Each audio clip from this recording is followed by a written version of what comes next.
Sobre a vacinação e o avanço da Covid-19 no país, nós conversamos agora com o epidemiologista e professor da Universidade Federal do Espírito Santo, Etel Maciel. Etel, muito bom dia, seja bem-vindo ao Jornal da Manhã, segunda edição.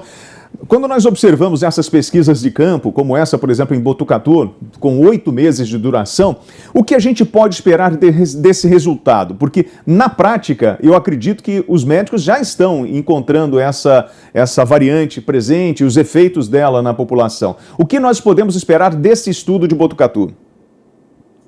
Olha, bom dia, William. Bom dia, Mariana. Bom dia a todos que nos acompanham aqui. Esse estudo vai ser fundamental para nós conseguirmos entender, William, no longo prazo, como que esses vacinados vão responder, quanto tempo essa imunidade vai durar. A gente ainda tem algumas dúvidas sobre isso, né?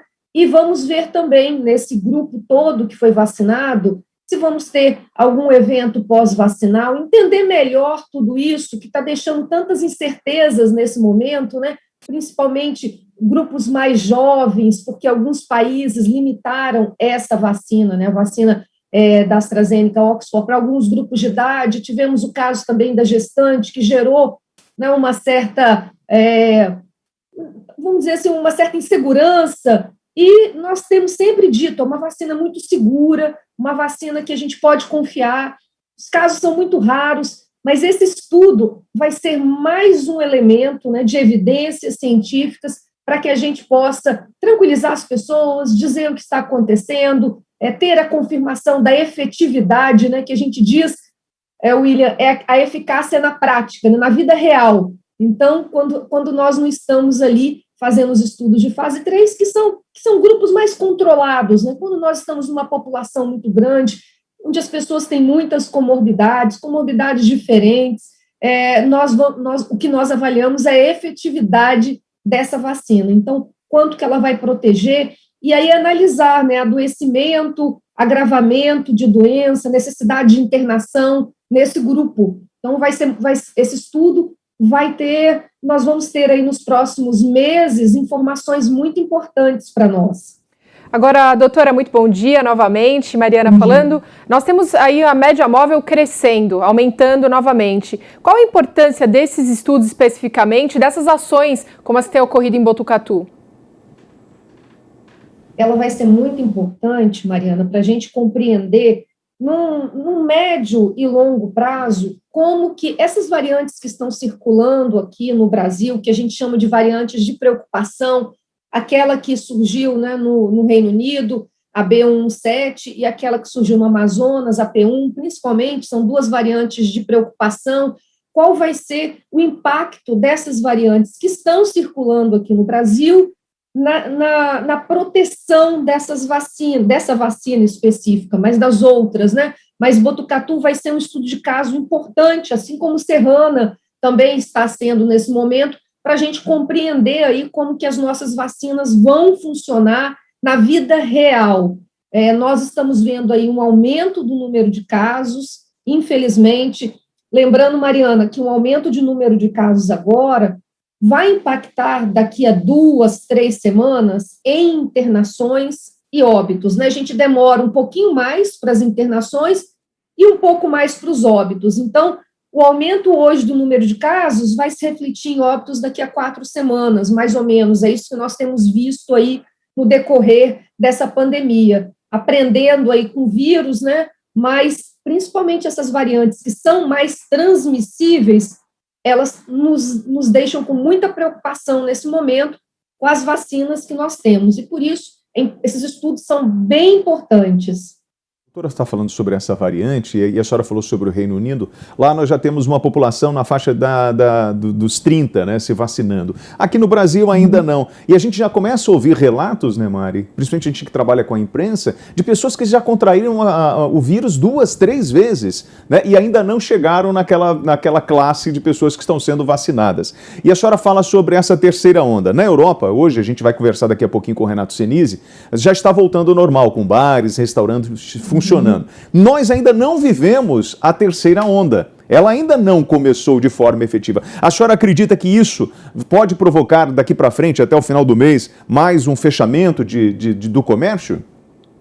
Eu acredito que sim. porque depende muito, William, da nossa capacidade de vacinação. Como as nossas doses ainda são insuficientes para a gente vacinar, a gente não conseguiu nem vacinar aquele grupo prioritário, né, definido ali para o governo, o primeiro grupo de 78 milhões de pessoas, não conseguimos vacinar essas pessoas ainda, que é o grupo que está aí mais sob o risco de adoecer, de agravar, de precisar ir para uma hospitalização. Mas nós temos, nesse momento também, grupos que precisariam ser vacinados. A gente precisa chegar a todo mundo acima de 18 anos, então o Plano Nacional de Vacinação contra a Covid ainda não disse como nós vamos fazer isso, como nós vamos escalonar até termos todos os acima de 18 anos vacinados. Uma falha grande no plano, William, no meu entendimento, é a ausência, nesse momento, daqueles trabalhadores essenciais. Os trabalhadores, os motoristas de transporte coletivo, que nós estamos vendo um adoecimento grande nesse grupo. Esse grupo, ele ainda não está, a gente não sabe quando vai começar essa vacinação, são pessoas que trabalham presencialmente e em contato com muitas pessoas, né? Principalmente aí trabalhadores de supermercado, trabalhadores de transporte coletivo, esses trabalhadores essenciais. O governo precisa também tomar aí uma decisão da inclusão desses trabalhadores, que em geral precisam tomar o transporte coletivo ou ficar nele por muito tempo, né, William? E ficando muito exposto ao vírus nessa circulação.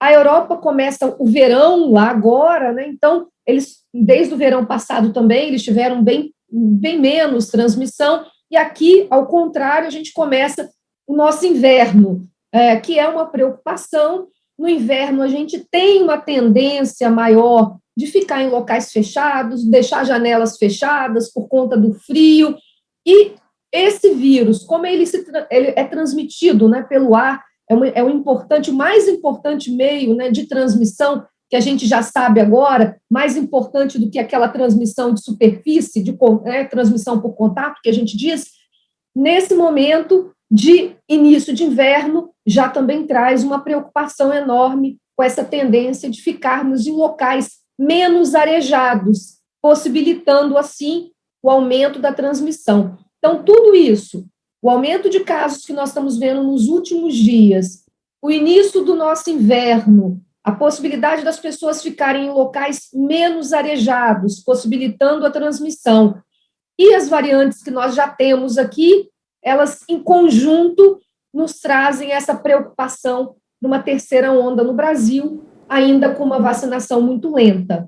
Conversamos com a epidemiologista e professor da Universidade Federal do Espírito Santo, Etel Maciel. Obrigado pela sua gentileza aqui com todas essas informações e que essa terceira onda a gente consiga superá-la com um número menor possível de baixas e que fique a conscientização das pessoas higienizarem suas mãos, uso de máscara e tentar, claro, na medida do possível, o isolamento social. Muito obrigado pela sua participação aqui na Jovem Pan. Obrigada, doutora.